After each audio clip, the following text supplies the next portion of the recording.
Back in the day, it was enough to do your job with honor and do it to the best of your ability. And then the information age dawned.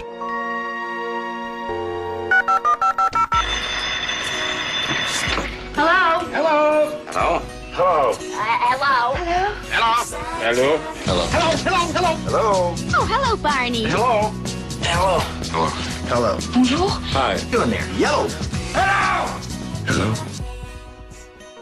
Suddenly, there was a paradigm shift in the way we worked. Instead of work being linear with everyone doing their bit and handing on to the next person, it became a complex, organic, altogether messier business of interrelationships and interdependencies. The information age meant we could expect immediacy. We could expect access to information 24 hours a day, 7 days a week.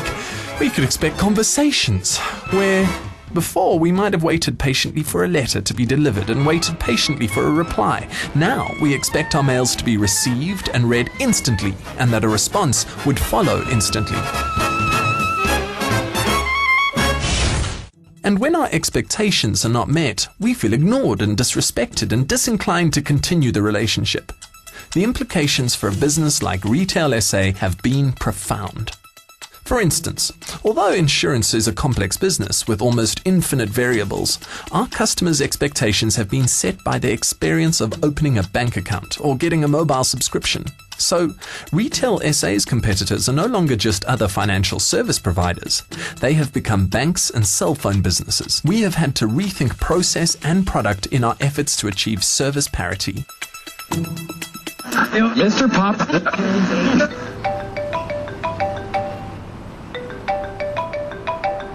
Morning, Stephen. Paul, we have to rethink service presumptions. Service presumptions. Most of us work 9 to 5, Monday to Saturday. Yes, but it's a 24/7 world. What does that mean for computer maintenance, for call centers, the kind of information and interactions we offer on our websites? Possibly even more profound than the implications for the customer interface is the impact on internal relationships, sales and distribution. The heart of Retail SA face customer expectations every day. If customers have a bad experience, we lose sales. In order to achieve targets, sales and distribution depends on everyone in the business to play their part properly, smartly, and give the customer the best experience possible. The value chain is only as strong as its weakest link. If one person fails, the whole chain is compromised. I've sent you Retail SA's value chain. Go through it and see where you think your job fits in. Got it. Thanks, Stephen. Retail SA's value chain looks like this. The value of the company is known as embedded value, which is the value of future profits plus adjusted net asset value. Two things feed into the value of the company: the value of new business and the value of the existing book. The value of new business, how much new business we can get and what it's worth, is largely determined by the volume of new business we do. The more we sell, the more money we make. So, how do we sell more? Well, we need capacity. We need good salespeople and enough of them in the right places. For instance, the Liberty Group is looking to the Emerging Consumer Markets division to be a driver of growth for Retail SA. But we're also aware that ECM has had an inconsistent footprint and that some areas are simply not serviced by its agents. So, to build capacity, we're training more people and opening more branches and amping up our support for those new ECM agents. We need this sales force to be productive. It's a high volume, large margin business, so our agents need to sell a lot of products. And how do we help that along? We streamline administration, find digital solutions to people-intensive, time-intensive processes, and we smooth the customer experience throughout their journey with us. In order to provide an appropriate customer experience, we need to place the customer at the center of our operating model. What do our customers expect, and what are their needs? We first need to be accessible to our customers through their communication channel of choice. We need to connect with our customers and treat them as valued stakeholders who can trust Liberty with their financial well-being. And we need to deliver fast, effective, and accurate service every time. Some of the projects we've completed that have added value to our customers' experience include the finger prick HIV and urine cotinine tests rather than taking full blood tests. We've improved the online servicing portal available on our website. We've introduced a welcome call to new policyholders, which has improved persistency in new business. We also need to focus on retention. There are costs involved with gaining new business, and the longer we retain business, the more profit there is in it for us. The first principle is to make sure that our products and product mix are top-notch, clear, simple, and appropriate for the needs of those we're targeting. The costs involved in selling a product are high. There's the time cost of the agent involved, the opportunity cost if the sales attempt fails, the underwriting costs, commissions, and the general to and fro of establishing a customer on our books. Now, if we're going to go through all that only to lose the customer, say 10 months, then we lose money. The consequence of that is, of course, that the longer they stay, the more the costs are recovered and the more profitable the account becomes for Liberty. The other main factor that feeds into the value of new business is our margin, and that, in turn, is made up of two simple but interrelated things. What is the right price of what we're selling, both for the market and for Retail SA? And what costs do we incur as we develop, market, distribute, and service these products? Obviously, finance and retail actuarial solutions are intimately involved with this process. They do the number crunching that provides the data that allows us to work these figures out. Mind you, IT and Ops is just as involved. The work they do fundamentally affects the costs we incur through the launch cycle and beyond. In fact, anyone who touches data or numbers has a role to play in making our margins profitable while still maintaining attractive pricing on our products. And so does anyone involved with product development or support to sales and distribution. In fact, we can't think of a single person in Retail SA who isn't involved here. So, let's move on to the second of the fundamental feeders of embedded value, the value of the existing book. So how do we make customers want to stay? In the first instance, customer-facing people, you know what to do.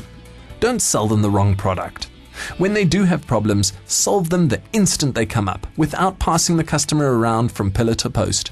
Be friendly at all times, no matter your personal feeling about what is going down. You know the drill. Back in the office, the need is equally clear. Innovate with products, but also with every single system, every single process that you touch. Find faster, better, cheaper ways of achieving the goal of a pleasant and effective customer interface. Your sales and distribution people need that from you. All this is true as well when it comes to claim time. This is a particularly touchy time for customers. If there is a discrepancy between what they thought they would get and what they do get, they feel ripped off.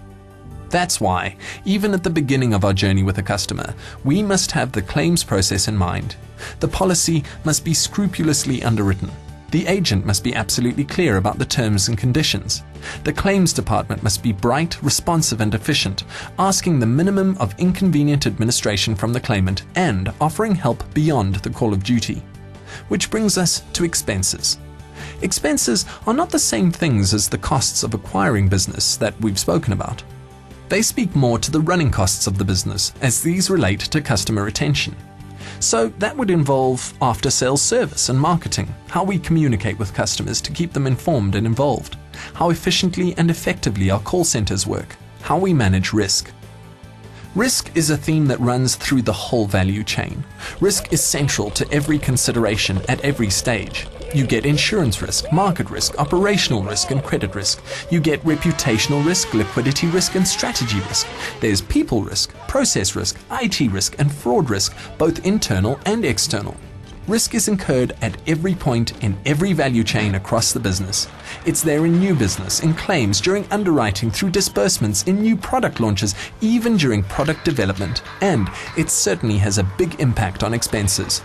Every single Retail SA employee needs to be mindful of risk and where it might lie and how to mitigate it. And when we spot a system that's potentially at risk, every single one of us is responsible for raising the red flag. Finally, there's investment. How we manage money speaks right to the heart of our reputation. Market-beating returns mean that, as far as the world is concerned, we're the winners. And market-beating returns is in part a function of our investment strategy and in part a function of our cost structures and support structures. And so the cycle continues. There cannot be silos in an organization. We know that. Instead, think of Retail SA as a living organism, like a human being with a brain and a heart, with eyes and hands. It's foolish to think of anything in our perfect bodies as being the only important thing in the body. Lose the heart or the brain and the body might not survive. In the same way, everyone in Retail SA is interdependent for their own useful survival and for what they need to do their jobs well, enjoy their work and find satisfaction. In 2013 then, let's think of ourselves as a body that's on a mission to get fitter and a bit stronger. As we gain aerobic fitness, so our hearts get stronger. As we gain muscle strength, so our metabolism is boosted. A win for one is a win for all.